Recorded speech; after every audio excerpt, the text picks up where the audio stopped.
राज्य के श्रीनगर से आखिरकार लैंसडाउन में चोरी की घटना को अंजाम देने वाले दो सातिर पुलिस के हत्थे चढ़ गए हैं। आरोपियों को पुलिस ने हरिद्वार से दबोचा है। आरोपियों के पास से चोरी का माल भी बरामद कर लिया गया है। दरअसल बीती 11 फरवरी को लैंसडाउन के सकमुंडा पट्टी निवासी बसंत किशोर सुंदरियाल लैंसडाउन कोतवाली में एक शिकायती पत्र दिया था, जिसमें उन्होंने बताया था कि अज्ञात चोरों ने उनके घर का रोशनदान तोड़कर सोने के आभूषणों और नकदी चोरी कर ली है।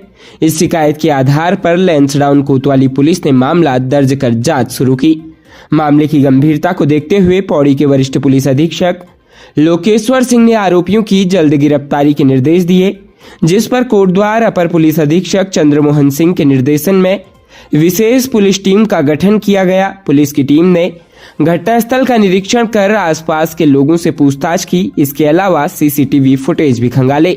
वहीं तकनीकी सहायता की मदद से आरोपियों की पहचान की, जिसके तहत पुलिस सातिर चोरों तक पहुंच गई, जहां हरिद्वार के लालढांग तिराहे से 2 चोरों को गिरफ्तार किया गया। आरोपियों के पास से एक सूटकेस, सोने के कड़े, सोने की चैन, गणेश भगवान की एक चांदी की मूर्ति, 11 चाबियों का गुच्छा, 15 रुपए बरामद किया गया, जिसके बाद उन्हें कोर्ट में पेश कर जेल भेज दिया गया।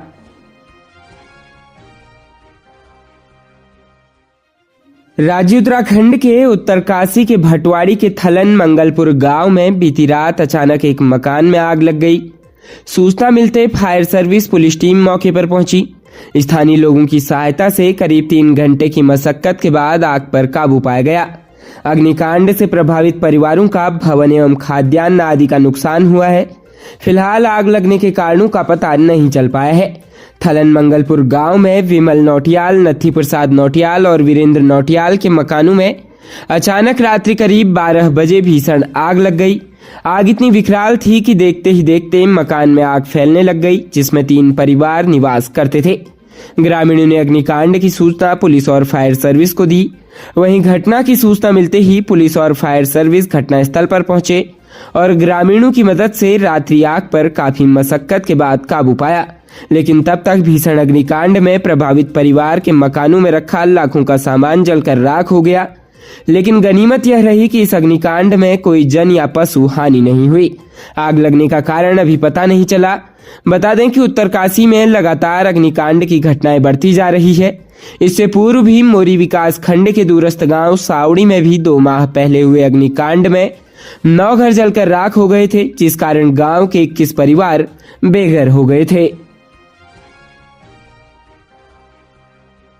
भाजपा प्रदेश अध्यक्ष महेंद्र भट्ट नागरिक अभिनंदन समारोह में शामिल होने मसूरी पहुंचे, जहां उन्होंने विपक्षी दल पर जुबानी हमला बोला। उन्होंने कहा कि अब प्रदेश में विपक्ष मात्र नाम का रह गया है। विपक्ष के पास अब कोई मुद्दा नहीं है। प्रदेश सरकार ने भू कानून लागू करके कई लोगों की दुकानों को बंद कर दिया है। वहीं जिन दुकानों को बंद किया गया है, उनके संचालक कांग्रेस को मुद्दा उठाने के लिए पैसे देते थे।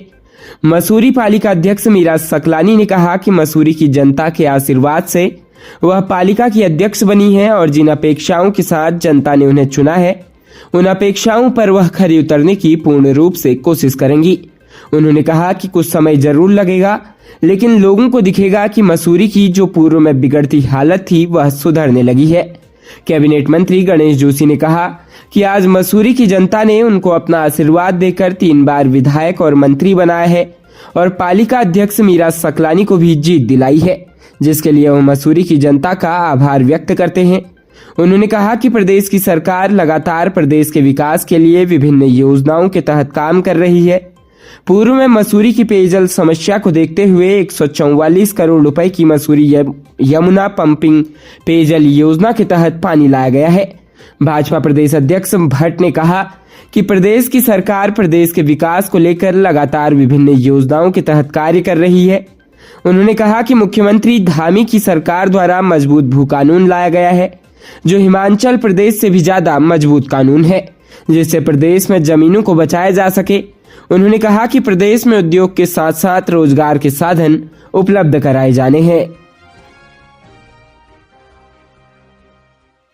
प्रदेश के हल्द्वानी में पिछले वर्ष 7 अक्टूबर को मुखानी थाना क्षेत्र में रामलीला के दौरान जमीनी विवाद को लेकर एक भाई ने चचेरे भाई की गोली मारकर जान ले ली थी।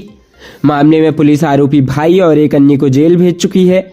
लेकिन अब राजस्व विभाग की जांच में पता चला कि जिस जमीनी विवाद को लेकर मर्डर हुआ था उस जमीन का अब कोई वारिस नहीं है, इसलिए अब उस जमीन को राज्य सरकार में निहित कर दिया गया है।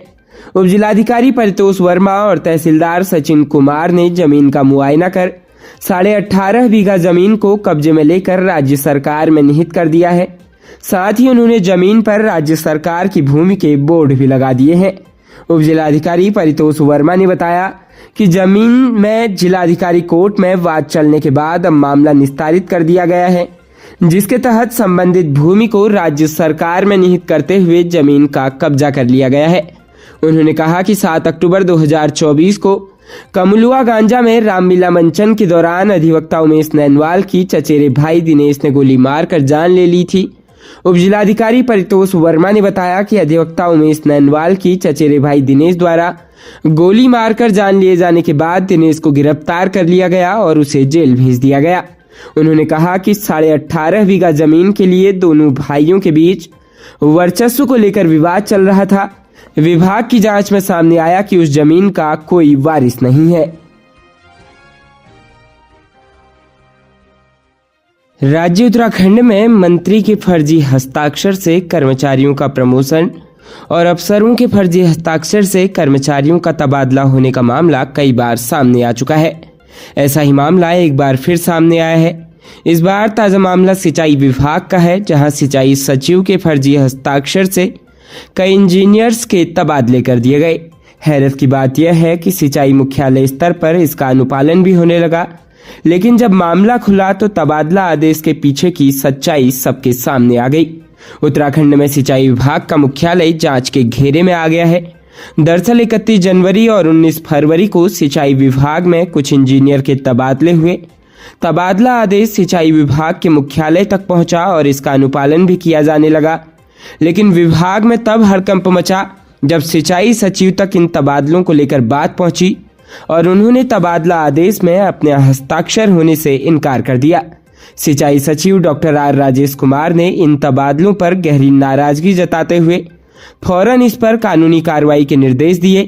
फर्जी हस्ताक्षर से जिन सहायक अभियंताओं के तबादले किए गए उनमें अपर सहायक अभियंता चिरंजी लाल, सुमित कुमार और जयदीप का नाम शामिल था।